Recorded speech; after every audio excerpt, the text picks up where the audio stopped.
Você sabe o que Deus quer de você?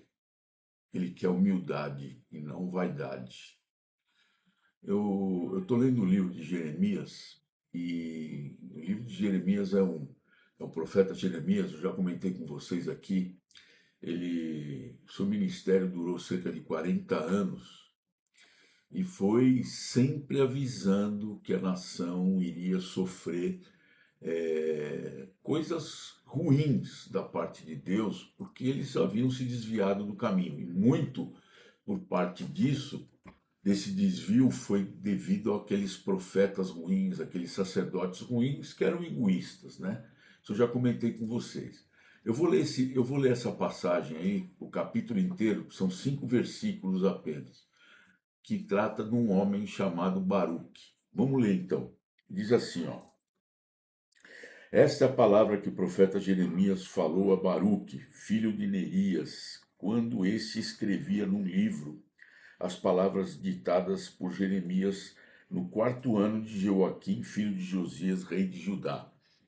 Assim diz o Senhor, diz Deus de Israel, acerca de ti, ó Baruque, Baruque é o nome dele. Disseste, ai de mim agora, porque o Senhor acrescentou tristeza à minha dor. Estou cansado do meu gemer e não encontro descanso. Tu lhe dirás isto, assim diz o Senhor. Aí era Deus falando para Jeremias para falar para Baruque, né? Estou a ponto de destruir o que edifiquei e de arrancar o que plantei, e isso em toda essa terra. E procuras coisas magníficas para ti mesmo? Não as busques, pois estou a ponto de trazer uma catástrofe sobre toda a humanidade, diz o Senhor. Mas a ti, Baruque, né? A tua vida, darei a tua vida como despojo em todos os lugares para onde fores. Ponto. Olha que interessante, né? Baruque, ele era o copista de Jeremias, o escriba de Jeremias. Quando Jeremias recebia uma. Por isso que a gente tem esses escritos aqui hoje, né? Quando Jeremias recebia uma revelação de Deus, uma profecia, fala assim: ó, vai lá e fala para o povo isso, era o Baruque que escrevia. Então o Baruque era um cara informado, ele sabia de tudo que Deus iria fazer. Só que ele pegou e se sentiu mal. Por quê? Ele queria recompensa, ele queria coisas grandiosas, ele queria reconhecimento. É errado a gente querer isso? Não sei se é errado. Às vezes a gente faz as coisas, né, querendo um obrigado, um tapinha nas costas, né? Mas o Baruch queria coisas. Ele falou: pô, mas peraí, eu vou. Eu sempre fui um cara fiel, sempre escrevi tudo que Jeremias mandou, sempre trabalhei com todo o afinco possível, e agora Deus vai destruir tudo. Quer dizer, o que que Deus estava fazendo aqui? O povo ia ser, ia para o cativeiro, né, Nabucodonosor ia assumir Judá, enfim, ia ter catástrofe. O próprio Deus falou isso. E Baruque queria reconhecimento, né, por todo o seu trabalho. E aí, interessante isso, né, que ele fala aqui, ó, é, e procura as coisas magníficas para ti mesmo, não as busques. Então ele está falando para Baruque, olha, meu, no momento de julgamento sobre a nação, eu vou trazer caos, né? Eu não estou aqui para honrar planos pessoais. Olha só, Deus, ele estava olhando a nação, ele ia punir aquela nação pelos desvios que os sacerdotes e os profetas fizeram o povo se desviar, né? Isso é corrupção, como fala, tipo, idolatria. O que mais pega para Deus é a idolatria, né? Que eles levavam para adorar outros deuses. E Deus falando para Jeremias, e Jeremias falando para o povo, e Jeremias falando para o povo, e o Baruque escrevendo. Então o Baruque estava sabendo de tudo que ia acontecer. Aí Deus falou uma coisa para Baruque, ele falou assim: eu vou dar um prêmio para você. Olha que ele fala aqui, ó, diz o Senhor, Primeiro ele fala lá, não busque, eu vou destruir toda a humanidade, né? Não busque, não as busques, não busque coisa magnífica para você. Mas, diz o Senhor, a ti darei a tua vida como despojo em todos os lugares para onde fores. Despojo é assim, né? Para quem não sabe, é quando em guerra, vamos supor, um país A entra em guerra com o país B, o país A ganha do país B, aí vai lá e pega todos os bens, todas as riquezas, tudo aquilo que era do inimigo para ele, é como despojo, entendeu? Então, assim, pegou tudo aquilo lá porque ganhou a guerra, né? Então, Deus está falando para Baruque, olha, eu vou dar como despojo a tua vida. Sabe o que é isso? A nossa vida, e a gente muitas vezes não considera isso. Eu vi um vídeo, muito legal. Eram três moças que discutiam com uma professora acerca das suas desmotivações.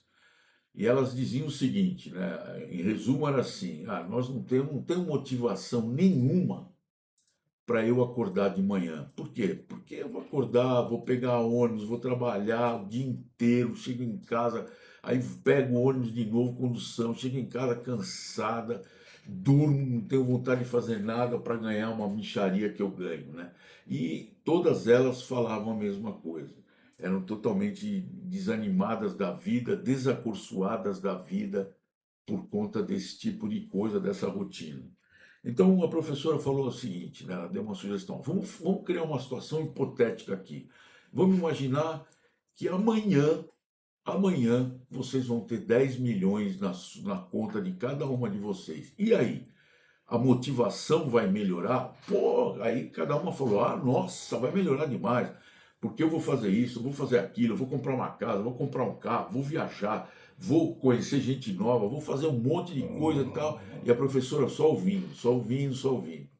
E aí ela falou assim: legal, agora vamos partir para o passo 2. E se você não acordar amanhã para desfrutar os 10 milhões? Como é que fica isso? Aí elas pararam para pensar, falaram: puxa, não, então, você vai morrer, você vai ganhar 10 milhões, mas você não vai acordar amanhã. E aí? Não. Então, pensa na sua vida. Sua vida é uma dádiva de Deus e muitas vezes a gente tem os nossos problemas, as nossas coisas, e aqui não é um caso, Deus coloca esse tipo de coisa para nós, para dizer o seguinte: o desânimo é real, até com pessoas que convivem ali com Deus. Você pode ter desânimo, não é isso, mas às vezes a gente esquece do que a gente tem.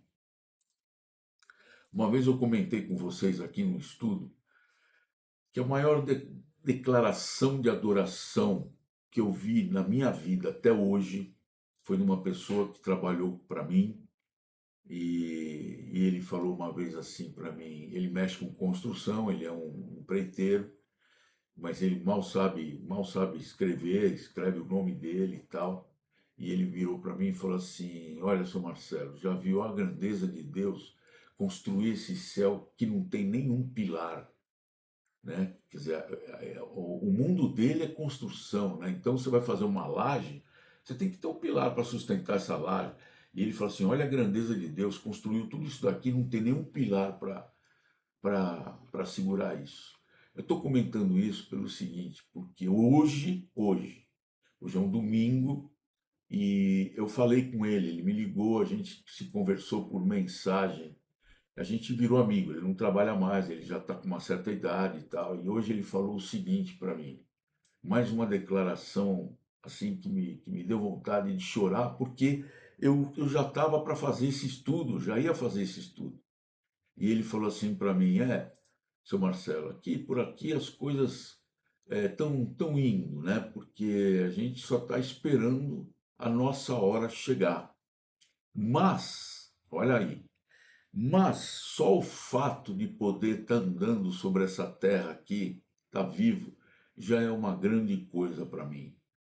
Eu já dou graças a Deus porque eu ainda estou aqui, estou podendo andar em cima dessa terra que ele fala que ele está vivo, né? Olha a declaração que vem a calhar com que Deus, ele dá valor à vida que ele tem. Ainda que seja uma vida difícil, uma vida com problemas até de enfermidades, mas ele dá graças a Deus pela vida que ele tem. E a gente muitas vezes esquece disso, né? Então, é, o que Deus, qual o recado que Deus quer dar aqui para nós, né? Você vê nesse contexto aqui de Jeremias naquela época, você vê que o capítulo é um capítulo pequenininho. Normalmente os capítulos de Jeremias são extensos, mas Baruque, ele trata, Deus quis tratar da desmotivação de Baruque. Eu acho isso incrível, né? Que ele quis tratar, falou, olha, é um cara fiel a mim, porque ele escrevia o que Jeremias sabia, tudo que Deus ia fazer, os planos que Deus ia executar, ele falava para Jeremias, e quem que escrevia era Baruque. Ele sabia de tudo isso, e mesmo assim ele queria reconhecimento, ele queria, sei lá eu o que, talvez dinheiro, não sei o que ele queria, mas ele queria reconhecimento. Então, queria coisas, segundo Deus diz aqui, ele queria coisas magníficas. Ó, e procura as coisas magníficas para ti mesmo. Ele queria alguma coisa grandiosa para ele. Você está sabendo que eu vou punir a nação, a humanidade, e você está querendo coisas magníficas? Dê valor à sua vida. E muitas vezes a gente esquece de valorizar o que a gente tem, a nossa vida, a nossa saúde, a nossa proteção. Deus está sempre conosco, né? Fidelidade a Deus é muito mais importante do que sucesso, né? Isso é uma das lições que a gente pode aprender. A sua vida é uma bênção, você tem que encarar a sua vida como uma bênção maior do que qualquer conquista que você possa vir a ter. É válido ir em busca de conquistas? É óbvio que é válido. É válido, mas quando você pensar em se desanimar com isso, você continua buscando. Eu acho interessante isso, mas você tem que olhar o outro lado. Então, mesmo, às vezes, mesmo que os nossos sonhos desabem, né? E muitas vezes Deus desconstrói os nossos sonhos, os nossos projetos, para a gente dar valor à nossa vida, para a gente dar valor a quem a gente tem ao nosso lado, que é Deus. Então, muitas vezes, Deus desconstrói isso para que você mude o foco. Então, é assim: não significa que você não possa ter sonhos, que você não possa fazer projetos, que você não possa até querer reconhecimento pelas coisas que você faz, mas você tem que dar valor ao que Deus te dá todos os dias, que é você acordar de manhã e encher seus pulmões de ar e tomar seu banho e sair para fazer as suas atividades, entendeu? Então, é isso que eu queria falar para vocês hoje, um estudo bem rapidinho, para que você possa dar valor. E é no nome do nosso Senhor Jesus Cristo, Senhor Deus e precioso, que eu peço isso tudo para vocês. Amém.